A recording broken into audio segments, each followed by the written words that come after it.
Hello. Tonight's tale is going to be The Telltale Heart. True! Nervous. Very, very dreadfully nervous I had been and am. But why will you say that I am mad?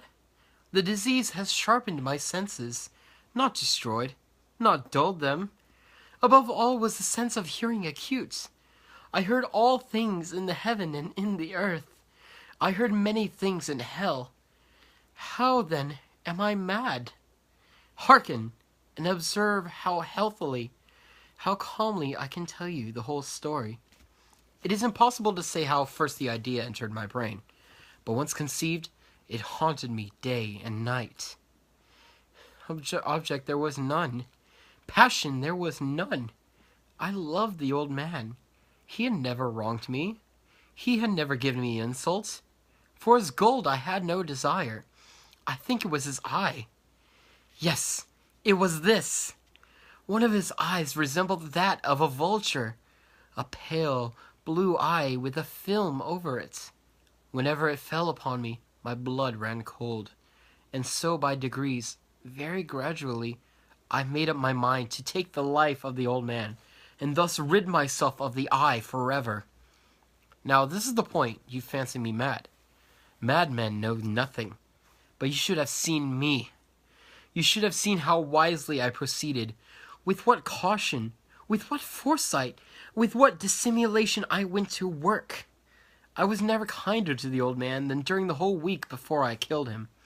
And every night, about midnight, I turned the latch of his door and opened it, oh, so gently. And then, when I had made an opening sufficient for my head, I put in a dark lantern, all closed so that no light shone out, and then I thrust in my head. Oh, you would have laughed to see how cunningly I thrust it in. I moved it slowly, very, very slowly, so that I might not disturb the old man's sleep. It took me an hour to place my whole head within the opening so far that I could see him as he lay upon his bed. Ha! Would a madman have been so wise as this? And then, when my head was so well in the room, I undid the lantern cautiously. Oh, so cautiously. Cautiously, for the hinges creaked. I undid it just so much that a single ray fell upon the vulture eye. And this I did for 7 long nights, every night just at midnight. But I found the eye always closed, and so it was impossible to do the work. For it was not the old man who vexed me, but his evil eye. And every morning when the day broke, I went boldly into the chamber, and spoke courageously to him, calling him by name in a hearty tone, and inquiring how he had passed the night. So you see, he would have been a very profound old man, indeed, to suspect that every night, just at 12, I looked in upon him while he slept. Upon the 8th night, I was more than usually cautious in opening the door. A watch's minute hand moves more quickly than in mine. Never before that night had I felt the extent of my own powers. I'm a sagacity. I could scarcely contain my feelings of triumph. To think that there I was, opening the door, little by little, and he not even to dream of my secret deeds or thoughts. I fairly chuckled at the idea. Perhaps he heard me, for he moved on the bed suddenly, as if startled. Now you may think that I drew back, but no. His room was as black as pitch with a thick darkness, for the shutters were closed fastened through fear of robbers, and so I knew that he could not see the opening of the door, and I kept pushing it on steadily.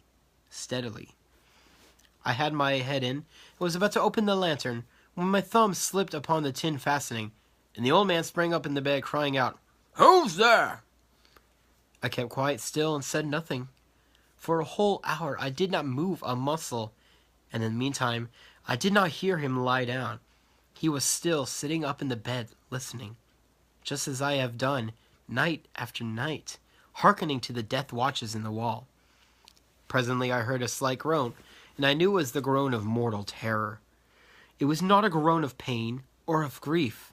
Oh, no. It was the low, stifled sound that arises from the bottom of the soul when overcharged with awe. I knew the sound well.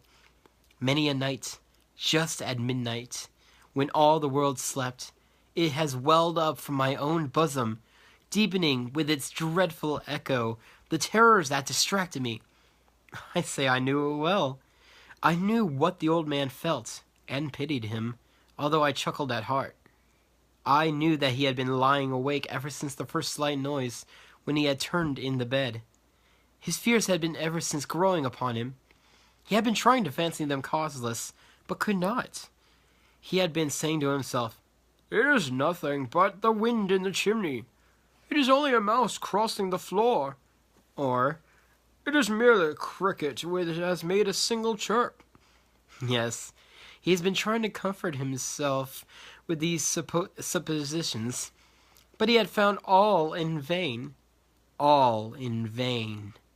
Because death, in approaching him, had stalked with his black shadow before him, and enveloped the victim. And it was the mournful influence of the unperceived shadow that caused him to feel, although he neither saw nor heard, to feel the presence of my head within the room. When I had waited a long time, very patiently, without hearing him lie down, I resolved to open a very, very little crevice in the lantern. So I opened it. You cannot imagine how stealthily, until at length a single dim ray, like the thread of the spider, shot out from under the crevice and full upon the vulture eye. It was open, wide open, and I grew furious as I gazed upon it. I saw it with perfect distinctness, all a dull blue, with a hideous veil over it that showed the very marrow in my bones. But I could see nothing else of the old man's face or person, for I had directed the ray as if by instinct, precisely upon the damned spot. And now have I not told you what you mistake for madness is but over-acuteness of the senses? Now, I say, there came to my ears a low, dull, quick sound, such as a watch makes when enveloped in cotton. I knew that sound well, too. It was the beating of the old man's heart. It increased my fury, as the beating of a drum stimulates a soldier into courage. But even yet I refrained and kept still. I scarcely breathed. I held the lantern motionless. I tried how steadily I could maintain the ray upon the eye. Meanwhile, the hellish tattoo of the heart increased. It grew quicker, and louder every instant. The old man's terror must have been extreme. It grew louder, I say, louder every moment. Do you mark me well? I have told you that I am nervous. So I am. And now at the dead hour of the night, amid the dreadful silence of that old house, so strange a noise as this excited me to uncontrollable terror. Yet for some minutes longer I refrained and stood still. But the beating grew louder. I thought the heart must burst. And now a new anxiety seized me. The sound would be heard by a neighbor. The old man's hour had come. With a loud yell I threw open the lantern and leaped into the room. He shrieked once only.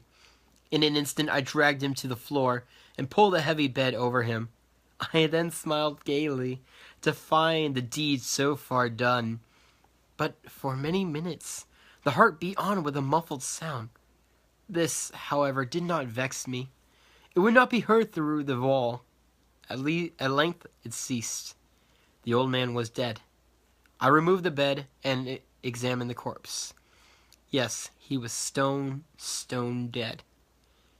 I removed the bed and I placed my hand upon the heart and held it there many minutes. There was no pulsation. He was stone dead. His eye would trouble me no more. If still you think me mad, you will think so no longer when I describe the wise precautions I took for the concealment of the body. The night waned, and I worked hastily, but in silence. First of all, I dismembered the corpse. I cut off the head, and the arms, and the legs. I then took up 3 planks from the flooring of the chamber, and deposited all between the scantlings.